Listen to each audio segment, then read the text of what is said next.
14 अप्रैल 1991 में हमारे बाबा साहब डॉक्टर B.R. अम्बेडकर जी का जन्म हुआ था। आखिर हम लोग बहुत लोग पैदा हुए आज तक, आखिर हम लोग इनकी जयंती क्यों मना रहे हैं, क्या कारण है? हमारे बाबा साहब जो थे हमारे लिए पूरा जीवन संघर्ष किए, इसलिए हम आज उनको याद करते हैं और उन्हें बहुत श्रद्धा के सुमन अर्पित करते हैं। उनके द्वारा लिखा गया संविधान आज हमारे देश का महान संविधान है, जो विश्व में बहुत ही लोकप्रिय लोकतांत्रिक गणराज्य बनाता है।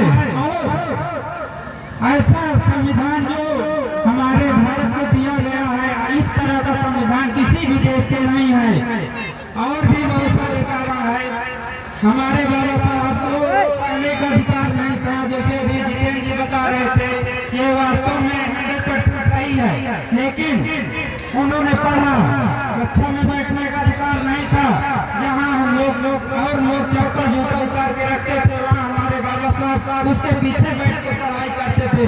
उसके बाद भी हमेशा कक्षा में प्रथम आते थे और टीचर जो चाहता था पढ़ाना, लेकिन पढ़ा नहीं सकता था क्योंकि वो अछूत बिरादरी से थे। उस समय जाति व्यवस्था बहुत ही ज्यादा कायम थी और उस समय मनुस्मृति का विधान था और ब्राह्मणवादी व्यवस्था कायम होने के कारण हमारे बाबा साहब को पीछे बैठ के पढ़ना पड़ता था। हम लोगों को पानी पीने का अधिकार नहीं था, बाबा साहब ने हमें पानी पीने का अधिकार दिलाया। और हमें पढ़ने लिखने का अधिकार नहीं था, बाबा साहब ने हमें पढ़ने लिखने का अधिकार दिलाया। हमें अच्छे कपड़े पहनने का अधिकार नहीं था, बाबा साहब ने हमें पढ़ने का अधिकार दिलाया। जैसे कि हम सब लोग जानते हैं, पढ़ लिख के हम महान बन सकते हैं। पढ़ने का मतलब ये नहीं कि हमें नौकरी मिल जाए, पढ़ने का मतलब ये है हम बुद्धिजीवी होंगे, हम समाज सुधारक होंगे, हम समाज में रहेंगे, हम गलत और सही का अनुभव करेंगे और उसमें निर्णय लेंगे क्या सही क्या गलत है, उस पर हम वाद विवाद कर सकते हैं। आज भी हमारे ऊपर बहुत सारे शोषण होते हैं, हमारे अधिकार का शोषण होता है, लेकिन हम लोग उसके प्रति कुछ नहीं बोल पाते, कुछ नहीं कह पाते। क्यों? क्योंकि हमें जानकारी नहीं है। एक वकील है, उसके ऊपर अगर शोषण होता है तो तुरंत केस करता है, तुरंत वो अपने अधिकार के प्रति लड़ता है और उसको न्याय भी मिलता है। लेकिन जो एक अनपढ़ है, जो नहीं जानता है, वो बेचारा शोषित होता है और हमेशा शोषण होता रहता है। वो उसी का शोषण होता है जो जागरूक नहीं है। लेकिन जो पढ़ा लिखा है, समाज सुधारक मतलब समाज में बैठता है, सही गलत जानता है, उसका शोषण होना मुश्किल है। हम लोग और शोषण होने का कारण ये है कि हम लोग संगठित नहीं है। संगठित अगर रहें तो किसी की औकात नहीं कि आपके ऊपर उंगली उठा सके, आपको आंख उठा के देख सके। हमारे देश में देख रहे हैं कितने सारे कहीं घोड़े पे चढ़ने पे लाठी बरसा देते हैं, गोली चला देते हैं।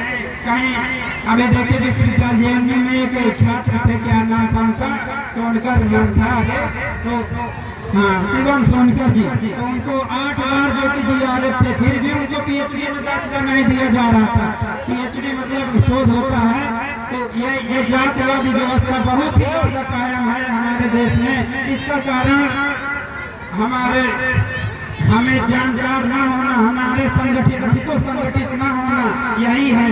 और इसका हमारे बीच में अरमान हॉस्पिटल पिलापुर मोड़ के डॉक्टर साहब डॉक्टर निसार जी हैं, आपको इस सभा में स्वागत अभिनंदन करते हैं। बहुत बहुत धन्यवाद डॉक्टर साहब का, डॉक्टर साहब का धन्यवाद। अब देखिए जैसे कि हम लोग पढ़े, हमारे समाज के लोग पढ़ते हैं तो डॉक्टर बन सकते हैं, इंजीनियर बन सकते हैं। ऐसा नहीं है कि हमें केवल नौकरी ही चाहिए। नौकरी के अलावा बहुत सारे क्षेत्र हैं जिसमें हम लोग अपना आर्थिक सामाजिक विकास कर सकते हैं। और इसका एक ही निवारण है, हमें शिक्षा। इसलिए मैं आप लोगों को बच्चों को लिए पेन का वितरण करूंगा।